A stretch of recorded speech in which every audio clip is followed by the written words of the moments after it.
Bonjour à toutes et à tous, c'est Stéphane pour la chaîne Foilier. Je vous remercie de me retrouver chez moi. Et donc, chez vous à laisser la grosse polémique du moment dans les Jeux Olympiques. Il y en a une par jour. Évidemment, la polémique, c'est quoi? C'est la présence de Steven Van de Velde, néerlandais. C'est partout sur les réseaux sociaux, qui a été condamné quand il avait 19 ans pour avoir violé 3 fois une jeune fille de 12 ans. Il a fait 4 ans de prison en Grande-Bretagne. Et il est tranquillement en train de représenter les Pays-Bas en beach volley. Et évidemment, ça fait scandale. Attendez, excusez-moi, parce que là, j'ai mon assistant imaginaire qui me dit un truc. Ah oui, voilà, qui me dit qu'en fait, non, c'est pas du tout la polémique du moment. Tout le monde s'en fiche. Qu'apparemment, il y ait un pédocriminel aux Jeux Olympiques. La grande polémique du moment, la grande polémique du moment, c'est Imen Khelif, la boxeuse algérienne. Ouh là là, c'est partout sur les réseaux sociaux. Les gens sont assez scandalisés. Mais qu'est-ce qui se passe, en fait? Qu'est-ce qui se passe au juste? Eh bien, ce qui se passe, c'est qu'elle a affronté une boxeuse italienne. Donc, vous avez Imen Khelif qui est à gauche, et puis vous avez la boxeuse italienne qui est à droite, et voici comment le combat s'est déroulé. Je vous laisse regarder.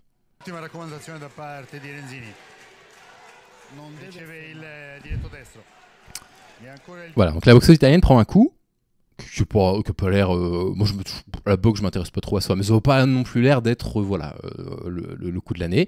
Elle recule dans son coin.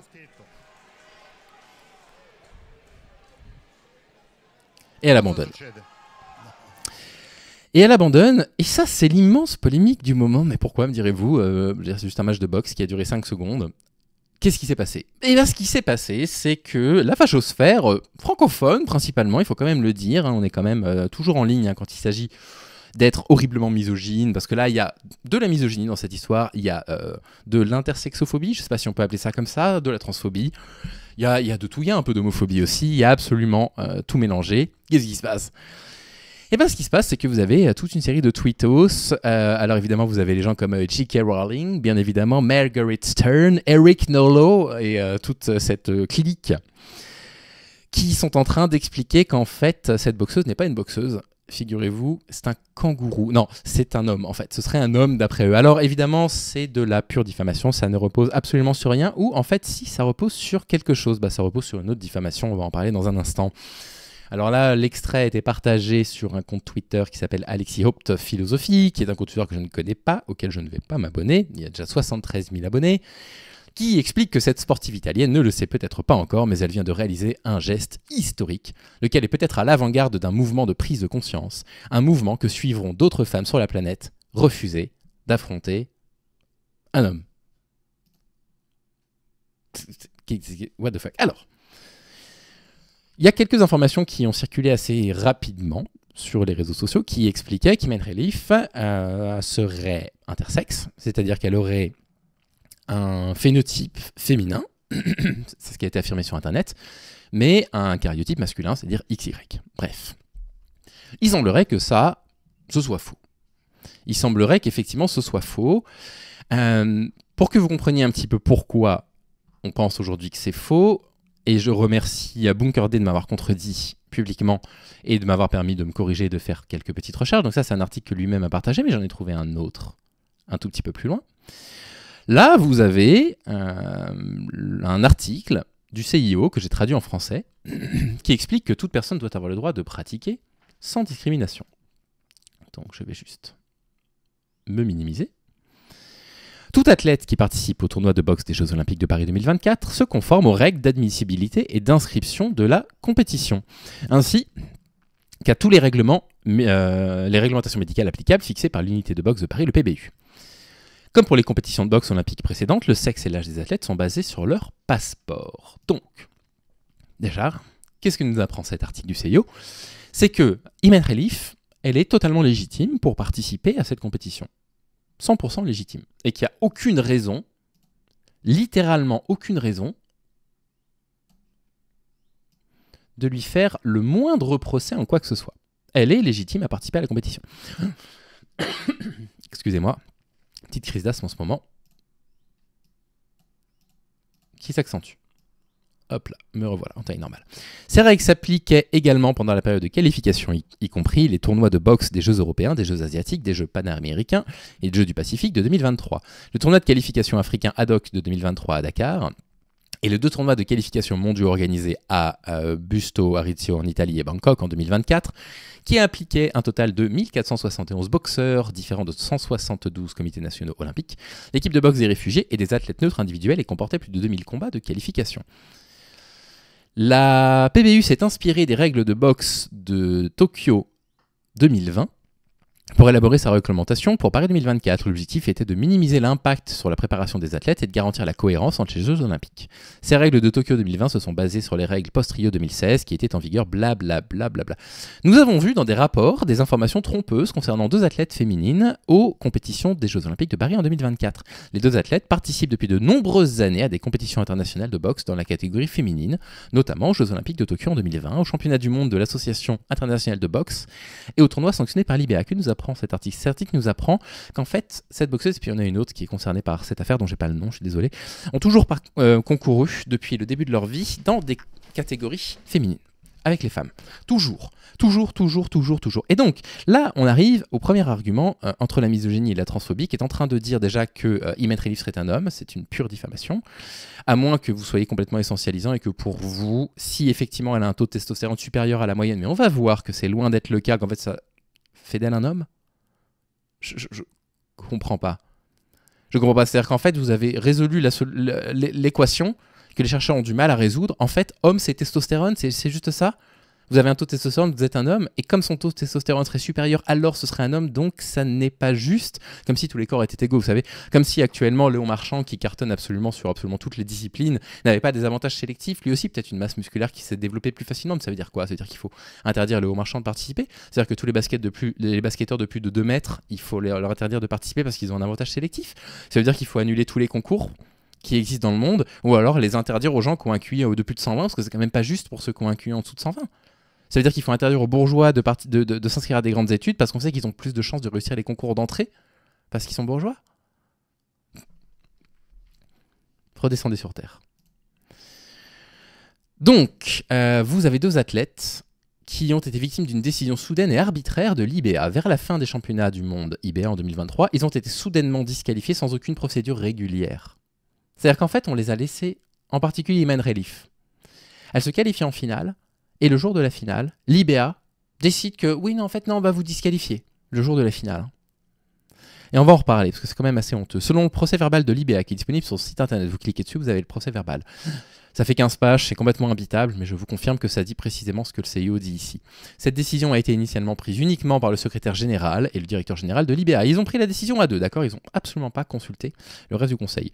Le conseil d'administration de l'IBA ne l'a ratifié qu'après coup et n'a demandé qu'ensuite qu'une procédure à suivre dans des cas similaires à l'avenir soit établie et reflétée dans le règlement de l'IBA. Le procès verbal indique également que l'IBA devrait établir une procédure claire sur les tests de genre. Et on va en reparler. On va en reparler parce qu'il est tout à fait vraisemblable qu'il n'y ait jamais eu ce genre de test. L'agression actuelle contre ces 2 athlètes est entièrement basée sur cette décision arbitraire qui a été prise sans aucune procédure appropriée, d'autant plus si l'on considère que ces athlètes ont participé à des compétitions de haut niveau pendant de nombreuses années. Bon, la fachosphère, encore une fois, a réagi instantanément, sans réfléchir, sans se poser la question d'où venaient les informations qu'il tenait pour vraies, et c'est absolument dingue. Vous avez quand même un article qui a été partagé par Bad Left Hook, qui dit « Il n'y a pas de femmes transgenres qui boxent à Paris, en fait. » Arrêtez avec « Oui, mais c'est des femmes trans, donc c'est des hommes. » Merci la transphobie déjà. Donc, en fait, elles ne peuvent pas boxer ensemble. La boxe est sans doute devenue l'épreuve olympique la plus discutée aujourd'hui, mais pas que pour les raisons que la plupart préféreraient. La controverse a éclaté lorsque la boxeuse italienne Angela Carini, voilà son nom, a abandonné après un coup de poing au visage de l'Algérienne Imane Khelif, qui tout comme la taïwanaise Lin Yuting, voilà on a tous les noms maintenant, avait été disqualifiée des championnats du monde 2023 pour avoir échoué à un test de genre. On va revenir dessus dans un instant. Des personnalités du sport comme Clarissa Shield, Jamie Herring ont dénoncé l'injustice d'un homme qui se bat qui bat une femme. Non mais on pète un câble, hein. Samsam Lemkovitz allant jusqu'à affirmer que Khelif avait subi une intervention chirurgicale pour faire sa transition. Il y a juste un problème, ni Khelif ni Lin ne sont transgenres. La seule preuve qu'elles ne sont pas des femmes cisgenres vient de la décision de l'IBA et d'un message sur Telegram du président Oumar Kremlev qui affirme que le test de Relif et de Lynn a révélé des chromosomes XY. Mais l'IBA n'a jamais vraiment expliqué en quoi consistait ce prétendu test de genre. Après avoir précédemment affirmé que le test de Relif avait révélé des chromosomes Y, sa déclaration la plus récente affirme que les athlètes n'ont pas subi d'examen de testostérone mais ont été soumises à un test distinct et reconnu. Je viens d'avoir Zoé au téléphone pour lui demander en fait en quoi consistaient les karyotypes, comment on les demandait. Elle m'a confirmé que pour pouvoir réaliser un karyotype, il faut des conditions extrêmement spécifiques, que ça ne peut jamais se faire sans le consentement d'une personne.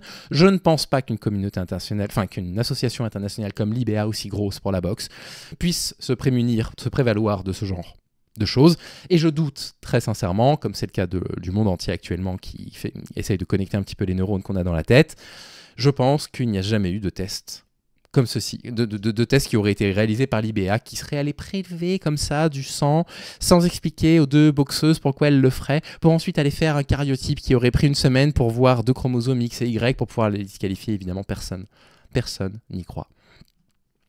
Le Comité international olympique a fait une déclaration, je les cite. « Nous avons vu dans des rapports des informations trompeuses qui... » on vient de le lire. Bref. Tous les documents officiels de Relif la désignent comme une femme et l'Algérie n'autorise pas les individus à changer leur sexe officiellement. Le code juridique du pays est en fait contre toute forme d'expression LGBT, l'homosexualité étant passible d'une peine maximale de 2 ans de prison. Il existe également des photos d'elle lorsqu'elle était petite fille, sans parler d'une histoire de vie bien documentée de son enfance en tant que femme. Donc pour résumer, Relif est légalement une femme dans un pays qui interdit toute forme d'identité LGBT. Il existe des preuves physiques significatives de son enfance en tant que femme dans ce pays, exactement comme Lynn. Relif a participé à des compétitions internationales de 2018 à 2023 sans un seul problème, y compris une candidature aux Jeux Olympiques de Tokyo 2020 qu'il a vu tomber face à Kelly Harrington en quart de finale. Donc là, elle avait perdu en quart de finale et puis tout le monde se taisait. C'est ce que dit Algérie FC sur Twitter, qui disait c'est quand même intéressant qu'aux Jeux Olympiques de 2020, quand Imane Relif a perdu contre Kelly Harrington en quart de finale, personne ne l'a accusé d'être un homme. Bref. En 2023, l'une des organisations sportives les plus corrompues du monde a déclaré en plein tournoi qu'elle et Lynn avaient échoué à un test de genre qu'elle refuse de préciser, puis les a immédiatement disqualifiés sans leur donner la possibilité de bénéficier d'une procédure régulière. Cela est particulièrement remarquable car la dite organisation a supervisé de nombreux événements antérieurs de Relif et n'a jamais eu de problème. En 2024, elle et Lynn ont satisfait à tous les règlements médicaux applicables du CIO, qui lui étaient identiques à ceux des JO de 2020. Les rumeurs selon lesquelles Relif posséderait des chromosomes Y circulent, mais la seule source semble être Kremlev lui-même. Le test supposément accablant n'a jamais été rendu public ni même défini. Tous les autres tests que ces femmes ont passés au cours des 6 dernières années ont confirmé qu'elles étaient exactement ce qu'elles prétendaient être.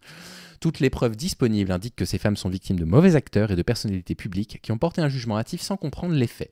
Certains de ces acteurs ont fait du battage autour de l'affirmation XY, affirmant que Relif est cisgenre, mais qu'elle souffre d'un DSD comme le syndrome d'insensibilité aux androgènes ou le syndrome de Souer, qui lui confère un avantage injuste, mais il n'existe aucune preuve significative de cela non plus. Il n'y a qu'un seul boxeur transgenre au jeu, le poids moyen philippin Egui Bakseyan, qui est un homme transgenre, qui n'a subi aucune hormonothérapie ni aucune intervention chirurgicale, ce qui signifie qu'il ne possède aucun avantage exogène par rapport aux femmes de sa catégorie. Il a perdu en 8e de finale contre la tête de Cyril Ikwan.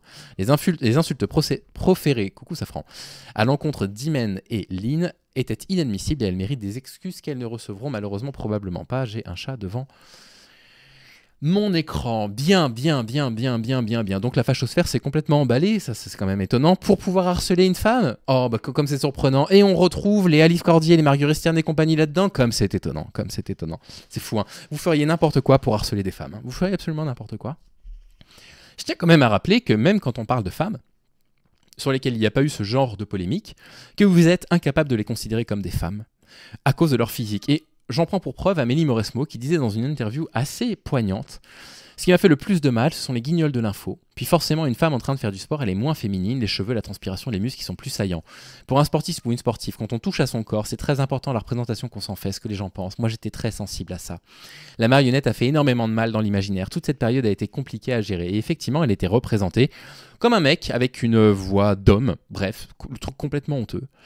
Et donc en fait, c'est même pas une question de trans, en fait, c'est une question de mélange de transphobie, d'intersexophobie, de misogynie, où en fait vous ne supportez pas qu'il existe des corps de femmes qui ne sont pas des corps de femmes. En fait, je suis en train de me dire un truc, mais c'est juste que on en revient toujours à la même chose, c'est-à-dire que dans la tête des masculinistes, attention, je suis en train de penser à ça en direct, donc peut-être que je me trompe, une femme doit avant tout être un corps sexué à sa disposition. Ces femmes échappent à votre représentation de ce qui est une personne sexuellement attirante, et donc vous refusez de les considérer comme des femmes. quand on reprend les propos de Monique Wittig, qui disait que les lesbiennes ne sont pas des femmes aux yeux de la société, bien évidemment, on se dit, mais vraiment, mais où est-ce que vous en êtes arrivé? Alors, évidemment, la page Wikipédia a immédiatement été modifiée, dit Maître Elif. La page Wikipédia en anglais précise simplement que c'est une boxeuse algérienne amateur et qu'elle a représenté son pays aux Jeux Olympiques de Tokyo en 2020 et à Paris en 2024. Mais sur la page Wikipédia français, uniquement dans la petite description de départ, il est déjà précisé que sa présence crée la controverse car elle concourt chez les femmes alors qu'elle a un trouble du développement sexuel, elle a un corps de femme, elle a été traitée comme une fille, mais son karyotype est en réalité XY avec un niveau de testostérone d'homme. Il n'y a évidemment aucune source pour affirmer une telle chose, ça vient d'être modifié. C'est dingue, c'est dingue, c'est dingue. Et bah voilà, bah allez-y, harceler des sportives, maintenant harceler des femmes simplement parce que, dans votre représentation, elles sont pas assez sexualisées peut-être. Vous êtes pathétique. Vous êtes pathétique, vous êtes pitoyable. Vous parlez trop vite. J'ai parlé trop vite en reprenant l'information selon laquelle elle serait peut-être intersexe, ce qui semblerait en plus de ça absolument pas prouvé. C'est peut-être vrai, mais c'est peut-être faux. Donc je m'excuse d'avoir partagé ça trop rapidement. Je ne l'ai évidemment pas attaqué, j'ai évidemment défendu son droit à participer à la compétition, mais j'aimerais bien que toutes les personnalités d'extrême droite et tous les gros influenceurs qui ont des énormes chaînes YouTube, vous voyez très bien de qui je veux parler, qui ont propagé ces fake news et qui participent à son cyberharcèlement, aient la même décence que moi, à savoir dire en fait j'ai parlé trop vite, j'ai pensé moi qu'elle était intersexe, je me suis trompé, et vous de dire bah on a considéré que c'était un homme, en fait on est allé trop vite, on s'est indigné un peu trop rapidement, c'est quand même la moindre des choses. Parce que là elle subit un harcèlement complètement ignoble sur les réseaux sociaux, et j'espère que le public parisien saura la soutenir. Voilà, la polémique à la con. Pour Steven Van de Velde, va continuer à l'applaudir quand il fera du beach volley, alors qu'il a quand même, je ne vais pas dire les mots exacts de ce qu'il a fait, mais il a violé donc une mineure de 12 ans. Voilà, chacun ses indignations, comme on dit. Allez, je vous souhaite une très bonne journée. On se retrouve ce soir avec pas du ring, avec Zoé. Je ne sais pas exactement où, je le partagerai sur Twitter, avec notre collectif La Brèche. J'y participe pour la première fois, j'ai pas trop eu le temps récemment parce que j'ai une vie assez chargée, mais je suis assez content d'y participer. Safran a fait un trou sur un de mes t-shirts préférés, donc je vous laisse me dire le sort qu'il faut que je lui réserve. Moi j'avais suggéré que je lui donne que les 3/4 de sa pâtée aujourd'hui au lieu de sa pâtée complète, comme ça il va bien comprendre la leçon, parce que c'est bien connu que les chats c'est facile à éduquer, hein, et que ça obéit facilement, c'est bien connu. Allez, prenez soin de vous les amis, à bientôt.